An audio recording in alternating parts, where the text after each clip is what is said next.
ষ্টুডিঅ'ত মই প্ৰিয়ংকা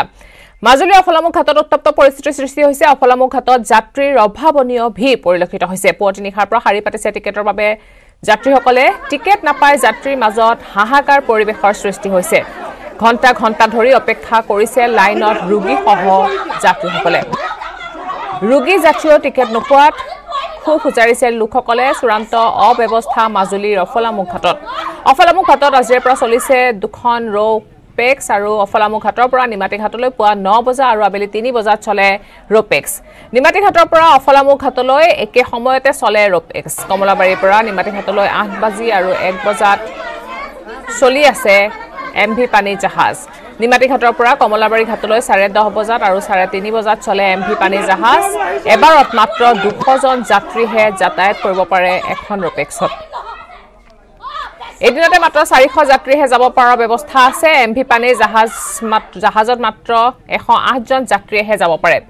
পূৰ্বে দৈনিক অহাযোৱা কৰা হাজাৰৰ অধিক যাত্ৰী পূৰ্বে অহাযোৱা কৰিছিল আৰু পুৱাৰ ভাগত 1.5 শতাধিক লোকে আজি নাপালে টিকেট চৰকাৰে কৈছিল 6খন চৰকাৰী ফেৰী চলিব কিন্তু এতিয়া চলিছে মাত্ৰ 3খন ফেৰীহে দুৰ্ঘটনাৰ পূৰ্বে অফলামুখ ঘাটৰ পৰা চলিছিল 5খন ব্যক্তিগত নাও কমলাবাৰী ঘাটৰ পৰা চলিছিল 6খন ব্যক্তিগত নাও একোখনত শতাধিক যাত্ৰীয়ে যাতায়াত কৰিছিল নাওত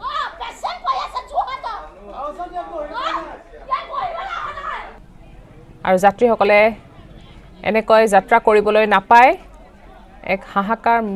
অৱস্থাৰ সৃষ্টি কৰিছে উত্তপ্ত পৰিস্থিতিৰ সৃষ্টি হৈছে অফলামুখ ঘাটত আমি 5টা বজাতে আহিছো কিন্তু আমি অহা 5 মানুহে আগতীয়াকৈ টিকেট পাইছে ইয়াত কিন্তু আমি পেচেণ্ট আমাক আগত চক পেচেণ্ট মানুহৰ টিকেট বিচাৰিলে পেচেণ্টৰ নাপায় এতিয়া আপুনি চক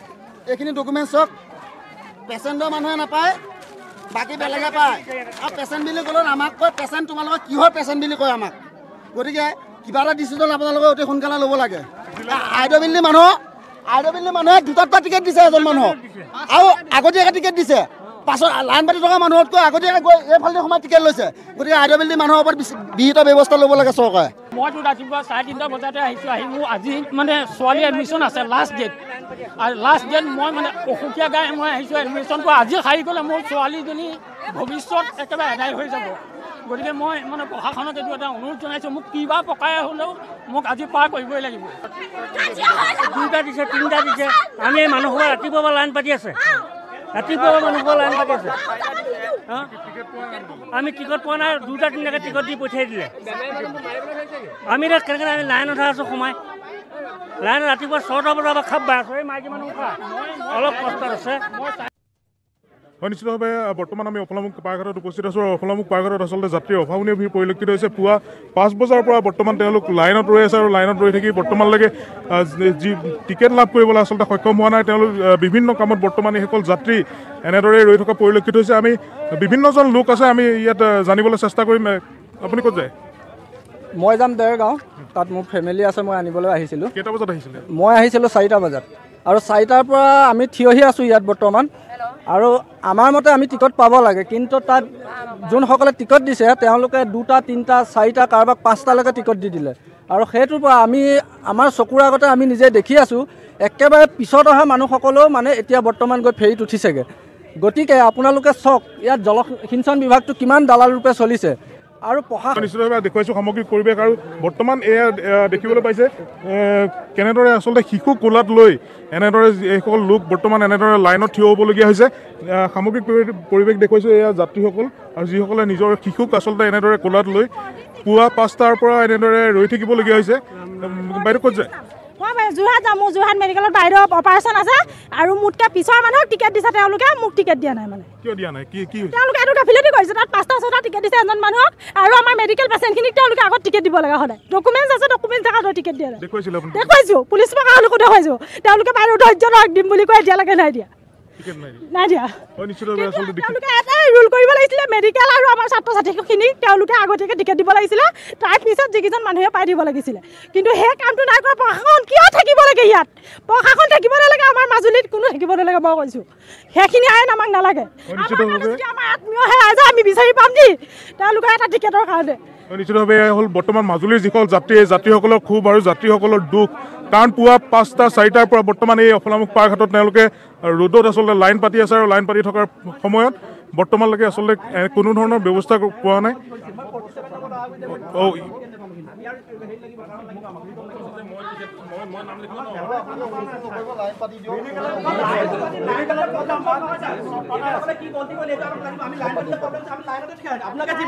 আপোনালোকৰ কথা মতে আমি ৰাজি আছো কিন্তু মই 47 নম্বৰত অহা মানুহজনে 120 নম্বৰ টিকেটটো কিয় নাপালো এখেতসকলে উত্তৰ লাগিব আমাক একে উত্তৰ লাগিব আমাৰ আপোনাৰ সন্মুখত আমাক উত্তৰ দিব লাগিব কিয় নাপালো টিকেট আমি পল্টন বজাৰত গ্ৰেফতাৰ হৈছে 26 জন সন্দেহজনক ৰোহিংগা পল্টন বজাৰৰ কামৰূপৰ লজৰ পৰা আৰক্ষীয়ে গ্ৰেফতাৰ কৰে 26 জন ৰোহিংগাক 10 গৰাকী যুৱতী সহ 16 জন যুৱকক গ্ৰেফতাৰ কৰে আৰক্ষীয়ে অবৈধভাৱে ভাৰতত প্ৰৱেশ কৰিছিল 26 জন বিদেশী নাগৰিকে অসম মিজোৰাম সীমান্তৰেদি ভাৰতত প্ৰৱেশ কৰিছিল ৰোহিংগাৰ দলটোৱে দিল্লীলৈ যাবলৈ গুৱাহাটীৰ কামৰূপৰ লজত বাহৰ পাতিছিল 26 গৰাকী লোকে ভাৰতৰ ভুৱা ভোটাৰ কাৰ্ড আধাৰ কাৰ্ডৰ লগত লৈ প্ৰৱেশ কৰিছিল এই দলটোৱে মিজোৰামৰ আইজলৰ ঠিকনাত প্ৰস্তুত কৰিছিল ভুৱা নথিপত্ৰ আইজলৰ এখন মহাবিদ্যালয়ৰ পৰিচয় পত্ৰ পোৱা গৈছে এই 26 জনৰ পৰা পেথলজিক্যাল কলেজৰ পৰিচয় পত্ৰ পোৱা গৈছে তেওঁলোকৰ পৰা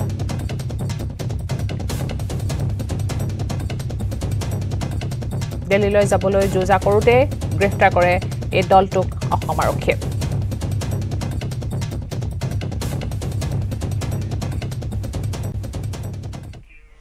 বাক্সা তামুলপুৰৰ নিশা ভয়ংকৰ পথ দুৰ্ঘটনা সংঘটিত হৈছে নিয়ন্ত্ৰণ হেৰুৱাই বাল্টি নদীৰ ৰেলিঙত প্ৰচণ্ড খুন্দা মাৰে বাইকে দুৰ্ঘটনাত ঠিতাতে নিহত হৈছে এজন বাইক আৰোহী গুৰুতৰভাৱে আহত হৈছে আন এজন বাইক আৰোহী নিহত বাইক আৰোহীজনৰ নাম হৈছে ভাইৰো কিস্কো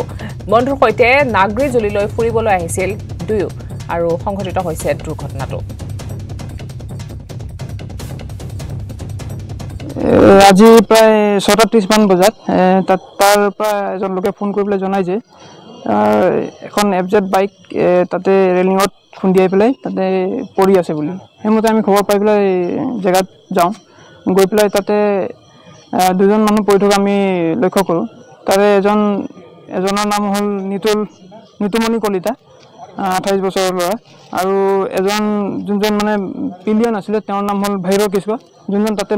নিহত হৈছে এনে যিখিনি যাৱতীয় ট্ৰিটমেণ্ট কৰিব পৰা ব্যৱস্থা ইয়াত সেইখিনি কৰিলে বাকী এতিয়া জিএমচিত লৈ যাব দুদিনমান আগত আৰু আমাৰ এটা গাড়ী এক্সিডেণ্ট হ'ল তাতো এজন আমাৰ স্থানীয় যুৱক নিহত হৈছিল গোলক ৰাজবংশী নামৰ বোকাখাতৰ নুমলীগড়ত পথ দুৰ্ঘটনা সংঘটিত হৈছে পৃথক পথ দুৰ্ঘটনাত ঠিতাতে নিহত হৈছে 2 জন লোক আৰু আহত হৈছে 3 জন লোক বোকাখাতৰ মেথনিত বাইক আৰু বাহনৰ সংঘৰ্ষ হৈছে আৰু যোৰহাটৰ ভাৰতভূষণ গগৈ নামৰ এজন লোক আহত হৈছে নুমলীগড়তো বাইক আৰু বাহনৰ সংঘৰ্ষত নিহত হৈছে এজন লোক দুৰ্ঘটনাত আহত হৈছে 3 জন লোক আৰু ইতিমধ্যে 3 জনক হস্পিটেলত ভৰ্তি কৰোৱা হৈছে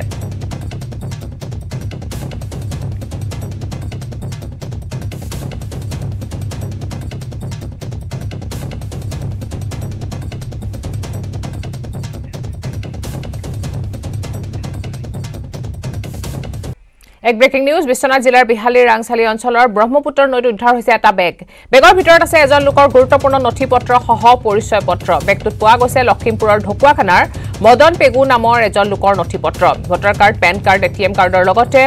গাড়ীৰ নথিপত্ৰ উদ্ধাৰ কৰা হৈছে বেগটোৰ ভিতৰত কেইজনমান মাছমৰীয়াই উদ্ধাৰ কৰে বেগটো নিমাতীঘাটত নাও দুৰ্ঘটনাৰ যাত্ৰী বুলি সন্দেহ কৰা হৈছে আজি বিহালী থানাত সমজাই দিয়া হৈছে বেগটো উল্লেখ্য যে বিশ্বনাথ ঘাটতে উদ্ধাৰ হৈছিল নাও দুৰ্ঘটনাত নিহত ইন্দ্ৰেশ্বৰ বৰাৰ বেগো তাৰ এদিন পিছতে উদ্ধাৰ হৈছিল ইন্দ্ৰেশ্বৰ বৰাৰ মৃতদেহ আৰু যি পুনৰ এটা বেগ উদ্ধাৰ কৰা হৈছে আৰু এজন লোকৰ গুৰুত্বপূৰ্ণ নথিপত্ৰ উদ্ধাৰ কৰা হৈছে এই বেগটোত এটিএম আছে এডিবি বেংক আপোনাৰ ষ্টেট বেংক ইকো বেংক আৰু গাড়ী ড্ৰাইভিং লাইচেঞ্চ আদি 14টা কাৰ্ড আছে আমি মাছ মাৰিবলৈ যাওঁতে আমি মাছমৰীয়া মানুহ মাছ মাৰিবলৈ যাওঁতে আপোনাৰ বেগটো পাইছিলোঁ বেগটো পাই লৈ পেলাই মই মানে তাত কি নথিপত্ৰ আছে নেকি চাইছিলোঁ চোৱাৰ পাছত আপোনাৰ এই পান কাৰ্ড এটিএম কাৰ্ড এইখিনি পালোঁ পাই লৈ পেলাই লৈ আহি পিডিবি অৱগত কৰিলোঁ অৱগত কৰি লৈ পেলাই বস্তুখিনি ৰাতি হোৱাৰ কাৰণে সমজাই নিদিলোঁ এতিয়া আপোনাৰ সমজাই দিম কি ডিটেইলছটো কওকচোন এটিএম আছে আপোনাৰ পান কাৰ্ড আছে ভোটাৰ আইডি আছে তাৰপিছত আপোনাৰ গাড়ী আৰচি আছে তাৰপিছত আপোনাৰ আৰু আপোনাৰ বেংকৰ কিছুমান কাৰ্ড আছে আৰু নিমাতীঘাট নাও দুৰ্ঘটনাৰ পিছত কঠোৰ হৈছে মৰিগাঁও জিলা প্ৰশাসন মৰিগাঁৱৰ ভূতভূতিৰ মালিক চালকলৈ কঠোৰ নিৰ্দেশনা জাৰি কৰা হৈছে ভূতভূতিৰ ডাবল ইঞ্জিন লাইফ জেকেট ৰখাৰ নিৰ্দেশ দিয়া হৈছে লাহৰীঘাটৰ ৰাজহ চক্ৰ বিষয়াই জাৰি কৰিছে নিৰ্দেশনা অন্যথা প্ৰশাসনে জব্দ কৰিব ভূতভূতিসমূহ এক নিৰ্দেশ দিয়া হৈছে কঠোৰ হৈছে এতিয়া প্ৰশাসন দুৰ্ঘটনাৰ পিছত কঠোৰ হৈছে মৰিগাঁও জিলা প্ৰশাসন মৰিগাঁৱৰ ভূতভূতিৰ মালিক চালকলৈ কঠোৰ নিৰ্দেশ জাৰি কৰা হৈছে ভূতভূতিৰ ডাবল ইঞ্জিন লাইফ জেকেট ৰখাৰ নিৰ্দেশ দিয়া হৈছে লাহৰীঘাটৰ ৰাজহ চক্ৰ বিষয়াই জাৰি কৰিছে এই নিৰ্দেশনা আৰু আজি আমি এটা জইণ্ট ৰেড প্লেন কৰিলোঁ ইয়াতে ওচি সাহেব আহিছে লাহৰীঘাটৰ ওচি বুড়ো আৰু ইনলেণ্ড ৱাটাৰ ট্ৰান্সপৰ্টৰ গ্ৰাউণ্ড লেভেলৰ কৰ্মকৰ্তাসকল আহিলে আমি সকলো নাৱৰীয়াৰ লগত ইয়াতে আলোচনা কৰিলোঁ আৰু তেওঁলোকক বুজাই দিলোঁ যে কি কি নিয়ম পালন কৰিব লাগিব আৰু কালি ডিচি ছাৰে মৰিগাঁও ডিচি ছাৰে এটা 144 অৰ্ডাৰ দিছে 144 অৰ্ডাৰ নিৰ্দেশ মতে যিমান সিংগল ইঞ্জিন বোট আছে সবক বন্ধ কৰিব দিছে আৰু IWT যদি পাৰমিশন নাই মানুহৰ সেফটিৰ কাৰণে গোটে হেবিলাক বন্ধ কৰিব দিছে য'ত লাইফ বোট লাইফ বয় এনেকুৱা ধৰণৰ প্ৰটেকশ্যন নাই মানুহৰ এইখিনি বন্ধ কৰিব দিছে আভ্যন্তৰীণ জল পৰিবহণ বিভাগৰ অন্তৰ্গত ৰহাৰ চাপৰমুখ কচুৱাৰ কপিলী নদীৰ পাৰঘাটত ব্যাপক অনিয়মৰ সৃষ্টি হৈছে 3 বছৰে কোনো বৈধ নথিপত্ৰ নোহোৱাকৈ লেচিয়ে চলাই আছে তুলুঙা নাও প্ৰতি বছৰে নিবিদাৰ জৰিয়তে লেচিৰ দ্বাৰা চলোৱা হয় এই পাৰাঘাটটো বিগত প্ৰায় 20 বছৰৰ পৰা তুলুঙা নাওৰে যাত্ৰীক বিপদ সংকুলভাৱে ইপাৰ সিপাৰ কৰা হয় কিন্তু 2018 চনৰ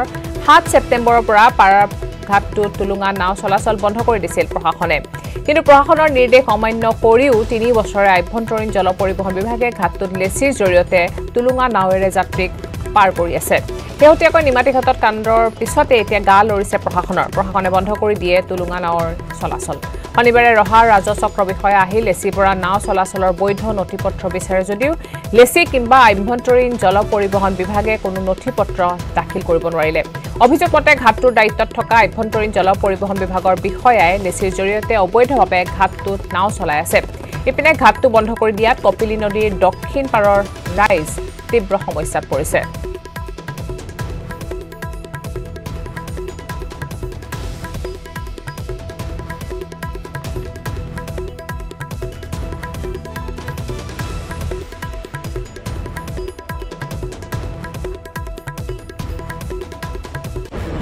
মাজুলীৰ কাণ্ড হোৱাৰ পাছতে মাজুলীত যি আমাৰ বিষাদগ্ৰস্ত শোকাবহ যি ঘটনা ঘটি গ'ল সেই ঘটনাটোৰ পিছতে ইয়াতে আমি ডিপাৰ্টমেণ্টৰ মানুহ দেখিবলৈ পাইছোঁ যোৱাকালিৰ পৰা ডিপাৰ্টমেণ্টৰ মানুহ আহিছে কিন্তু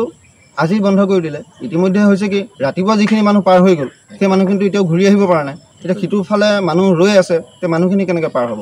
সিফালেদি আমচৈ হৈ ঘূৰি আহিবলগীয়া হ'লে 45 কিলোমিটাৰ দি ঘূৰি আহিব লাগিব তেওঁলোকে চাইকেল লৈ কেনেকৈ 45 kilometre cycle কোবাব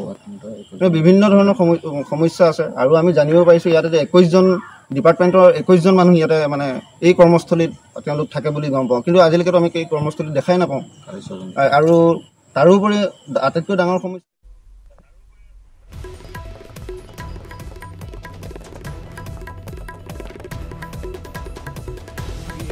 No doubt we have seen huge investment on road network, railway network, improve internet facilities, air connectivity. Still, I am sure that there are lot we need to do in next 5 years of time. I am very happy that Arunachal has got their airport. Things are moving in right away. Guwahati airport is being transformed really to the level of international airport, and all other air connectivity in entire northeastern region is being developed. We need huge investment on road because many of our tourism facility we have to give connectivity through roads. I can give an example of Assam. We have a place called Umrangshu, which is, with lakes surrounding, tunnels, such a natural beauty that I cannot describe. One has to go there and see it. But to have the connectivity, we were in need of a big road because the road infrastructure was entirely lost. Last year, Donier has given us money. We are working on that road. Once that road is completed, I am sure that we do not have to advertise too much. Stories will go like that. But if we had not got that roads from donor ministry, the place would have been remained disconnected for many more years. So investment on road will be very, very important if we have to develop northeastern region. And of course that brand Northeast we have to develop, and then only we will see the total transformation. I am sure that next 2 days deliberation will reflect all these points. But I am very much happy that from the day one, Sri G. Kishan Reddy took over the charge of Donier. He has started doing real work. Recently he organized a conclave virtually for all the chief minister for agriculture development of northeastern region, particularly in reference to the Prime Minister Modi's recent mission on oil palm. So then he is now coming straight to Guwahati to address the issue of tourism and culture. I am sure that during this course he will visit other state capitals also, and he will connect us more with other ministries also. So I am sure that with his initiative things will be much better. I would like to once again welcome Sri G. Kishan Reddy among us, and I would also like to thank Arjun Ram Meghwal ji. He is a known face in this region. We would like to welcome you again here back in Assam, and also I would like to welcome Sri Ajay Bhatt ji. He is from Uttarakhand. That is also one of the best tourism destination of the entire India. I think he can guide us more how we can develop northeastern region, if not equal to Uttarakhand, at least to the level of Uttarakhand in days to come. Thank you very much.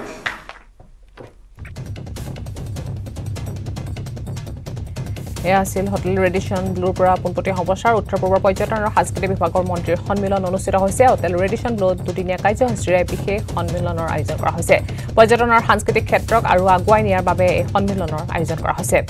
সন্মিলনত উপস্থিত মুখ্যমন্ত্ৰী হিমন্ত বিশ্ব শৰ্মা। এয়া আছিল পোনপটীয়া সম্প্ৰচাৰ।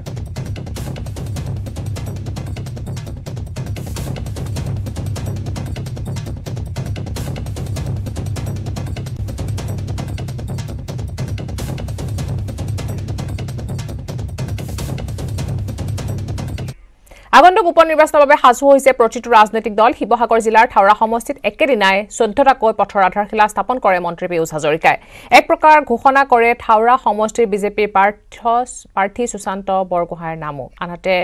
ৰাইজৰ দলৰ সভাপতি তথা শিৱসাগৰ সমষ্টিৰ বিধায়ক অখিল গগৈয়েও আগন্তুক উপনিৰ্বাচনৰ বাবে ৰাইজৰ দলৰ প্ৰাৰ্থী ধৈৰ্য কোঁৱৰৰ হৈ আৰম্ভ কৰিছে প্ৰচাৰৰ কুচকাৱাজ।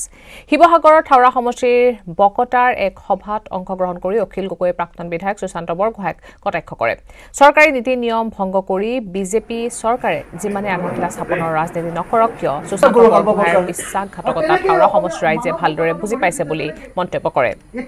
সুশান্ত বৰগোহাঁইক কটাক্ষ কৰি বিধায়ক অখিল গগৈয়ে কয়, গাখীৰত গা ধুলেও সুশান্ত বৰগোহাঁই এইবাৰ থাওৰা সমষ্টিৰ উপনিৰ্বাচনত জয়ী হ'ব নোৱাৰে।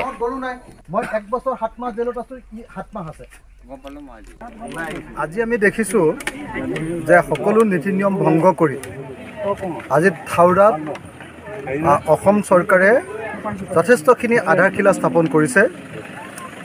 মই অতি স্পষ্টকৈ এটা কথা ক'ব পাৰোঁ যে যিমানে আধাৰশিলা স্থাপনৰ ৰাজনীতি নকৰক কিয়,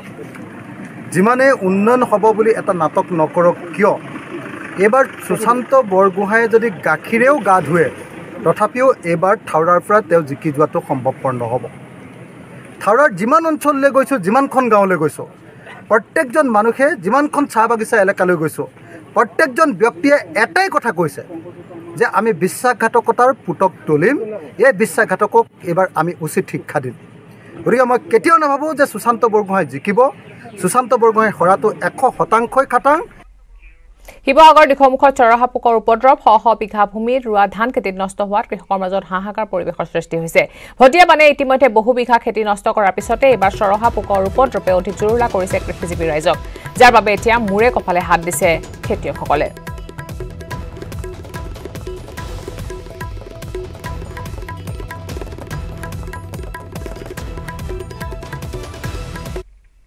আৰু ইয়াৰ লগে লগে সময় হৈছে এতিয়া বাতৰিৰ পৰা বিদায় লোৱাৰ নমস্কাৰ